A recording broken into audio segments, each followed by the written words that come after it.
Bismillahirrahmanirrahim. Assalamualaikum warahmatullahi wabarakatuh. Salam sejahtera untuk kita semua. Yang terhormat pimpinan DPR RI, yang terhormat Bapak Ibu anggota DPR RI, serta hadirin yang kami muliakan.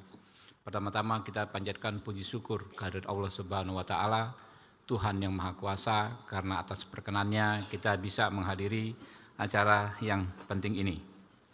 Pimpinan dan anggota DPR RI yang kami hormati, Komisi 3 DPR RI menjalankan fungsi legislasi, pengawasan anggaran, menilai bahwa tantangan kelembagaan dan kinerja penegakan hukum saat ini sudah mencapai tahap yang memerlukan pembenahan komprehensif. Data dan temuan dari berbagai lembaga serta hasil rapat dengar pendapat umum Komisi 3 DPR RI dengan masyarakat menunjukkan persoalan mendasar, yaitu persoalan kultur. Kondisi ini memperlihatkan bahwa problem informasi tidak sekedar teknis tetapi bersifat kultural. Evaluasi kinerja Polri tidak bisa hanya diukur dari capaian penegakan hukum dan statistik keamanan semata, namun pembenahan kultur organisasi dan perilaku aparat di lapangan, serta aspek krusial yang menentukan tingkat kepercayaan terhadap institusi Polri. Dalam konteks tersebut, kebutuhan akan reformasi sistemik terhadap kepolisian menjadi semakin mendesak. Reformasi tidak hanya diarahkan pada pembaruan regulasi, tetapi juga pada pembenahan tata kelola, penguatan pengawasan internal dan eksternal, peningkatan kapasitas SDM, dan transformasi budaya kerja agar lebih berorientasi pada keadilan dan kepentingan politik. Komisi 3 DPR RI memastikan proses evaluasi dan pembenahan berjalan secara terukur dan berkelanjutan. Pimpinan dan anggota DPR RI yang terhormat, pada hari Senin 26 Januari 2026 kemarin, Komisi 3 DPR RI melakukan rapat kerja dengan Kapolri dengan agenda evaluasi capaian kinerja, dan pada saat tersebut kita membuat kesimpulan yang relevan dengan dinamika yang terjadi beberapa hari ini, yaitu tuntutan akan reformasi Polri. Kita telah membuat kesimpulan keputusan rapat kerja, yaitu 8 poin percepatan reformasi Polri. Sebagai berikut saya bacakan.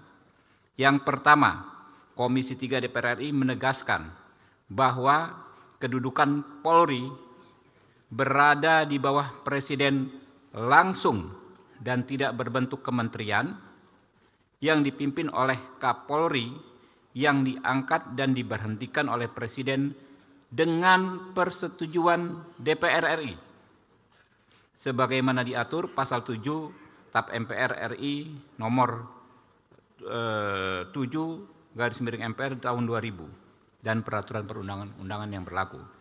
Yang kedua, Komisi 3 DPR RI mendukung maksimalisasi kerja Kompolnas untuk membantu Presiden dalam menetapkan arah kebijakan Polri dan memberikan pertimbangan kepada Presiden dalam pengangkatan dan pemberhentian Kapolri sebagaimana diatur pasal 8 TAP MPR nomor 7 tahun 2000. 3. Komisi 3 DPR RI menegaskan bahwa penugasan anggota Polri untuk menduduki jabatan di luar struktur organisasi Polri bisa dilakukan berdasarkan Perpol nomor 10 tahun 2025 karena sudah sesuai dengan pasal 30 ayat 4 Undang-Undang Dasar 1945 dan materi tersebut akan dimasukkan dalam perubahan Undang-Undang Polri. 4. Komisi 3 DPR RI akan memaksimalkan pengawasan terhadap Polri berdasarkan pasal 20A Undang-Undang Dasar 1945 dan meminta pengawasan internal Polri diperkuat dengan terus menyempurnakan Biro Wasidik, Inspektorat, dan Propam. 5.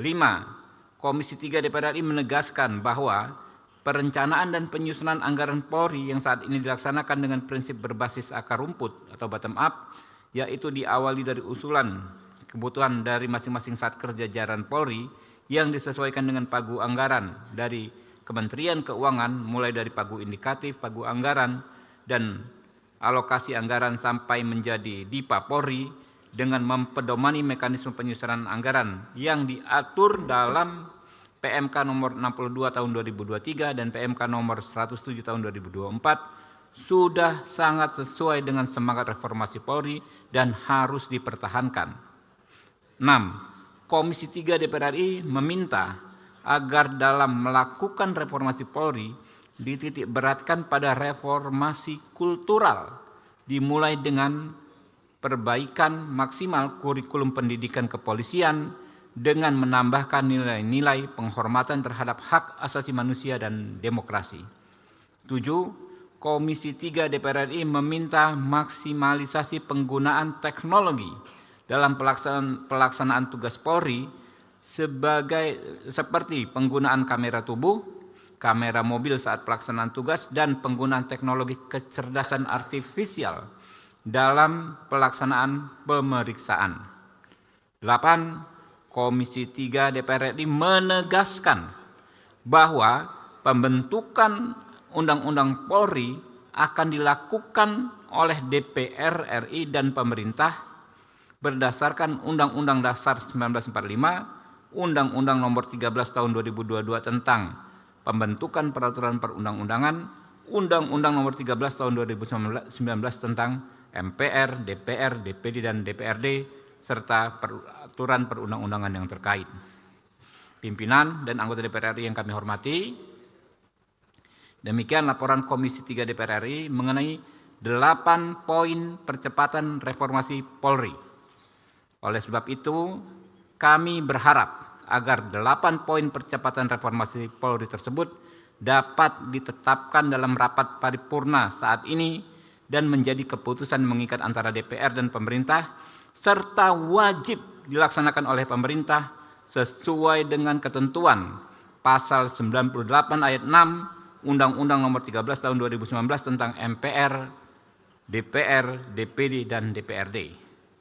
Sebelum mengakhiri laporan ini, perkenankan pula kami mengucapkan terima kasih yang sebesar-besarnya dan penghargaan yang setinggi-tingginya kepada semua pihak yang telah membantu Komisi 3 DPR RI dalam melaksanakan tugas konstitusionalnya, khususnya juga jajaran sekretariat dan tenaga ahli Komisi 3, serta dukungan media massa, mahasiswa magang, dan masyarakat luas. Assalamualaikum warahmatullahi wabarakatuh. Jakarta, 27 Januari 2025, Pimpinan Komisi 3 DPR RI, Ketua Dr. Haji Habibur Rahman SHMH ditandatangani. Terima kasih kami ucapkan kepada pimpinan Komisi 3 DPR RI yang telah menyampaikan laporannya. Sidang Dewan yang kami hormati, sekarang perkenankan kami menanyakan kepada Sidang Dewan yang terhormat terhadap laporan Komisi 3 DPR RI atas hasil pembahasan percepatan reformasi Polri. Apakah dapat disetujui? Terima kasih.